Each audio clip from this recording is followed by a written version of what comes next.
बस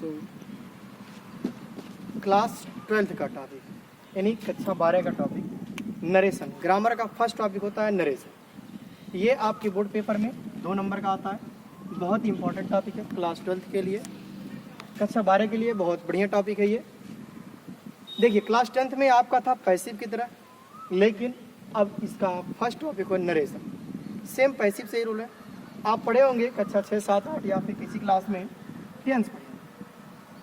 टेंस तो ये जो नरेशन होता है वो टेंस पे ही डिपेंड होता है। किस पे डिपेंड होता है? टेंस। नरेशन का मतलब क्या होता है? कथन। क्या होता है? कथन। यानी जब कोई व्यक्ति किसी भी चीज़ को बोलता है, यानी किसी वक्ता के द्वारा बोली गई बातें क्या कहलाती हैं? कथन कहलाता है। ठीक है, तो चलिए हम पढ़ते हैं नरेशन। एक बढ़िया सा टॉपिक अच्छे समझते हैं। देखिए नरेशन क्या होता है? ये 2 प्रकार। पहला होता है डायरेक्ट और दूसरा होता है इनडायरेक्ट। आप इसको डायरेक्ट नरेशन भी कह सकते हैं और इसको इनडायरेक्ट नरेशन कह सकते हैं।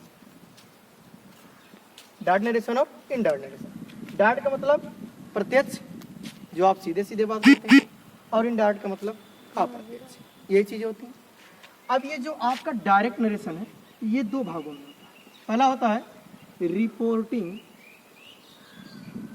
वर्क और दूसरा होता है रिपोर्टेड स्पीच।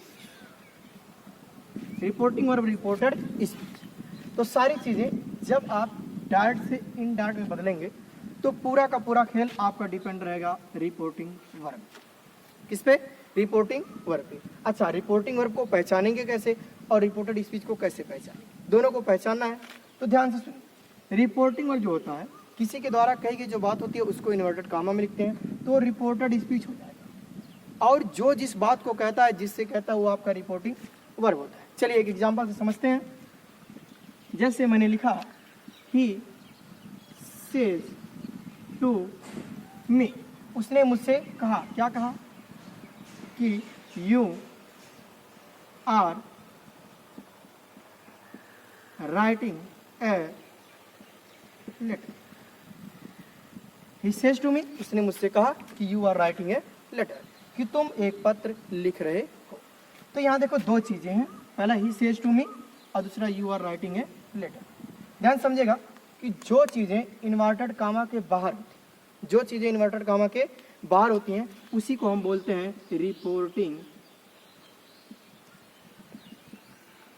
वर्ब। इसी को हम बोलते हैं रिपोर्टिंग वर्ब। और जो चीजें इन्वर्टेड कामा के अंदर होती हैं उसे बोलते हैं रिपोर्टेड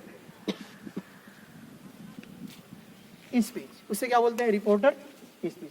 तो ये आपका रहा डायरेक्ट। क्या रहा? डायरेक्ट। ये चीजें हमको दिया रहेगा और इसी को हमको बदलना रहेगा। किसमें? इनडायरेक्ट। इनडायरेक्ट बदलना रहेगा। तो he says to me you are writing a letter. अच्छा यहाँ देखिए रिपोर्टिंग लिखा। क्या लिखा? रिपोर्टिंग। तो सीधा का मतलब, रिपोर्ट का मतलब किसी को कोई चीज कहना, तो ये होता है रिपोर्टिंग। अच्छा, इसके द्वारा कही गई बात को रिपोर्टेड स्पीच, यानी जो ये रिपोर्ट कर रहा है तो किसी के द्वारा कही गई बात को हमेशा डबल इन्वर्टेड कामा में लिखते हैं। तो जो डबल इन्वर्टेड कामा के अंदर रहेगा उसे रिपोर्टेड स्पीच कहते हैं और जो इन्वर्टेड कामा के बाहर रहेगा उसे रिपोर्टिंग वर्ब कहते हैं। अब इसके बनाने के कुछ सामान्य नियम, इसके बनाने के कुछ सामान्य नियम देखिए।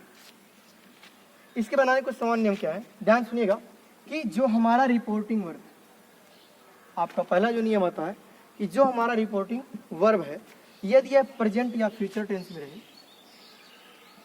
प्रेजेंट या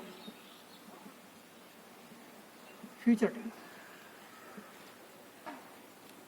यदि रिपोर्टिंग वर्ब प्रेजेंट या फ्यूचर टेंस में, किस टेंस में? प्रेजेंट या फ्यूचर टेंस में रहे, तो उसका इनडायरेक्ट नरेशन बनाते समय रिपोर्टेड स्पीच के काल में कोई परिवर्तन नहीं करते हैं। केवल कामा और डबल इन्वर्टेड कामा को हटा करके कंजक्शन दैट जोड़ दिया जाता है। और एक सामान्य सा नियम है कि आप सेज टू को टेल्स में बदल सकते हैं। किसमें बदल सकते हैं? टेल्स में। तो सबसे आसान तरीका, पहला आपका रूल यही है कि यदि रिपोर्टिंग वर्ब आपका प्रेजेंट या फ्यूचर टेंस में रहेगा तो रिपोर्टेड स्पीच के काल में कोई परिवर्तन होने वाला नहीं है। एक सामान्य सा सेज टू को आप टेल्स में बदल देंगे और उसके बाद यहाँ कामा और इन्वर्टेड कामा को हटा करके कंजक्शन दैट बदल देंगे। एक और नियम होता है सन का नियम। इसके बाद वो टॉपिक आता है कैसे सन का नियम क्या चीजें होती